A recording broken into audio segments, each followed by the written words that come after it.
Fahamu mfumo wa disc brake system. Na MFI linge. Disc brake system ni nini? Huu ni mfumo wa breki unaotumia diski, chuma cha mviringo na pads kubana gurudumu ili gari lipunguze mwendo au lisimame. Ndio mfumo unaotumika sana kwenye magari ya kisasa kwa sababu unasimama haraka na ni salama zaidi. Sehemu kuu za disk brake kwenye picha, kuna vitu muhimu hivi. Diski rota, diski ni ile sahani ya chuma inayozunguka pamoja na tairi. Gurudumu likizunguka, diski nayo huzunguka. Brake pad. Hizi ni vipande viwili vya msuguano kama pedi, ndio vinabana diski ili gari lisimame. Caliper.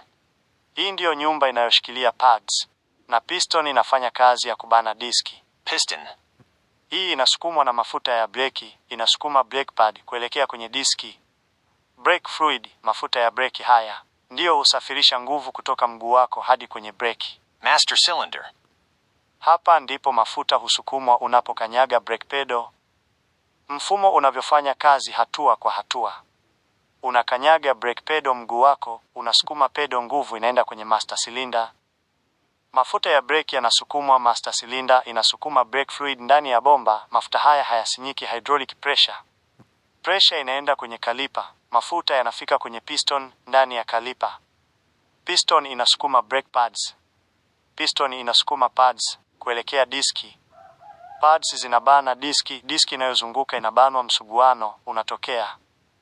Gari linapunguza mwendo au kusimama, msuguano hubadilisha mwendo kuwa joto, ndio maana breki hupata moto ukiendesha sana.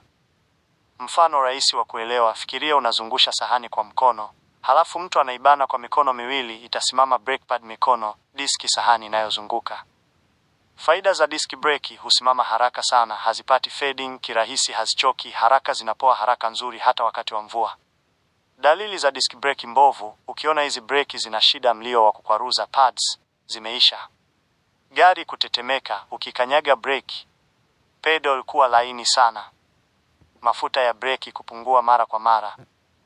Matunzo muhimu: badili brake pads zikichoka, hakikisha brake fluid ipo kiwango sahihi, usichelewe kusafisha diski, angalia uvujaji wa mafuta, endelea kufuatilia elimu za magari mbalimbali na mfilinge. Pia usisahau kutembelea YouTube channel ya Garage Magari TV, subscribe, share. Asante.